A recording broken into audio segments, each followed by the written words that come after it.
Hey, how's it going, everybody? Welcome back to Practical Network Fundamentals. In this video, we're going to talk about IP addressing and subnetting. Really, we're going to start talking about those topics and the learning process behind them. So this video, I want to start by talking about the IPv4 address structure and the learning process.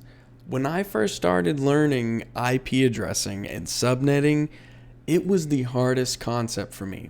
I still remember it like it was yesterday. I was in school, college. I had a great instructor. He had a great method of teaching. It was just not sticking like it needed to. And I remember just asking so many questions, and I kept asking questions, and I kept asking questions, and it would make sense sometimes, and then other times it would just completely, I would lose it. It was like at one time I'd be like, oh, I get it. And light bulb would go off. And then another time, I don't know, maybe we're working in the third octet or the second octet, which I'll talk about that. And it just didn't make sense anymore. All of a sudden I was like, oh, I don't get it anymore. So it was sort of it was an emotional experience to learn it. And it was a roller coaster for me. So I want to relate to some of you all who may be struggling. Maybe you landed on this video because you're struggling with IP addressing. I understand. Trust me. And I've made this video series, this course, and this particular video to help you out with this. And just because I know I struggled with it. So another thing on that was I remember the first time as a student, I really, really understood it. Like when it clicked. Or the light bulb went off, however you want to classify it. I was at the shop. My car had broken down. I was driving a red Mazda at the time, and it seemed like it was always in the shop. And I'm in the shop, and I'm of the mindset in my head because I had my CCNA scheduled, but I knew I still didn't understand subnetting, and I understood the importance of subnetting on the certification exams. And I'm sitting, really on the CCNA, and I'm sitting in the shop. I'm waiting, and it's taking forever. And I just have this moment where I'm like, you know what? I'm gonna study IP addressing. I had my bag with me. I had my laptop, and I start studying. I start practicing, and I recommend you find a good way to practice. I'm gonna do some videos on this topic, and I'm gonna give you practice scenarios. So this video won't have practice scenarios. The next ones will. But practicing is a great thing when it comes to IP addressing and subnetting. So I'm practicing, and I'm starting to get it, right? Like, so I'm making some mistakes. I'm checking my answers, and I start consistently getting the right answer and just knowing that I know, right? Not just saying, oh, that was luck, I'm just going to keep moving on, but really making sure I understood it. And it happened there in the shop, right? Where it's just like everything came together.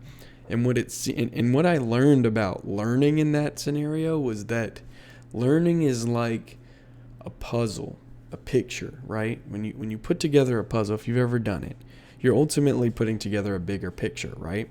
And when you're learning a subject, particularly complicated ones, realize that you're going to get pieces from different places, right? So you might get a piece, or hopefully you get a lot of pieces of the puzzle from me, and then you may get a piece from somebody else in a conversation you have, or other YouTube videos, other courses you take, things you read.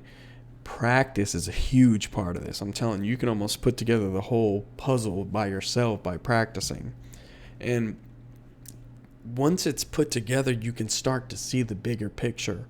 So I just want to encourage you that as we go into this video and the preceding videos, that when you're thinking about learning this stuff, really, if it's confusing, watch the videos again, practice, try other resources, because sometimes people explain things in a relatable way that just makes sense to you, right? And when you start practicing, though, you're going to make leaps and bounds. So that's my little story on it. Let's start talking about this topic by jumping in with, first of all, the IPv4 address structure.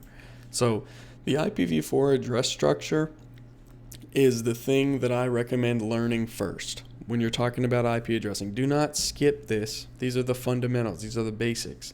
Do not skip this and try to immediately jump into like subnetting and binary to decimal. We're going to cover all that, but this is where you should start. And these things that I have right here in front of you, you should memorize these. So if you need to stop and pause the video to look at this, do that.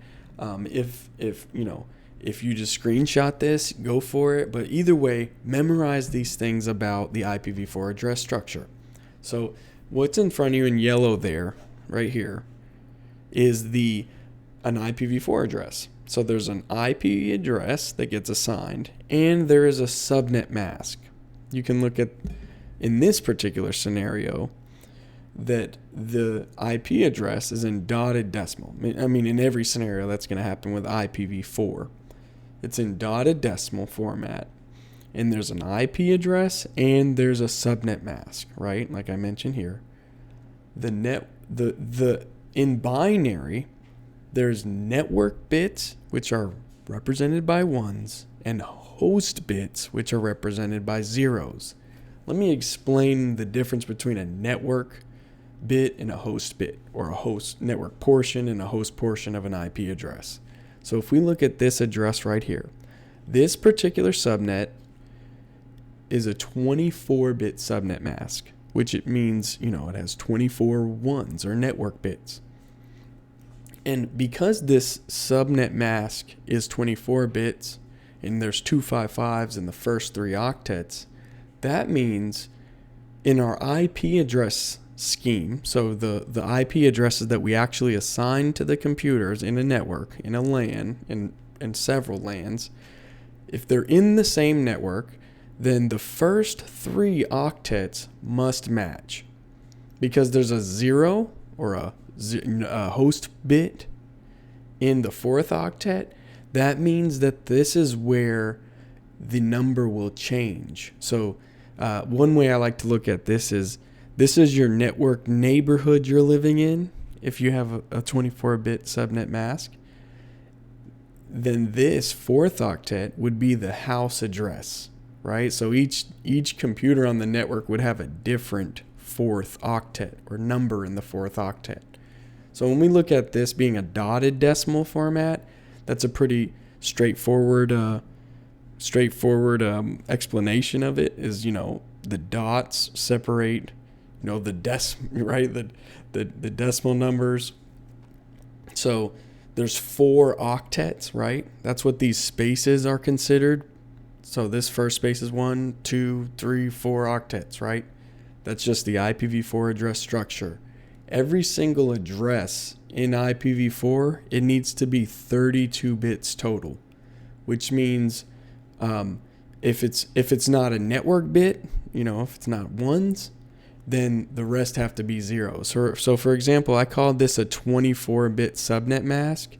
It still has to have a total of 32 bits, right? So the rest of those bits after these 24 bits have to be zeros, right, to equal out to 32. You can't go beyond 32 bits in IPv4. That's just how it was built.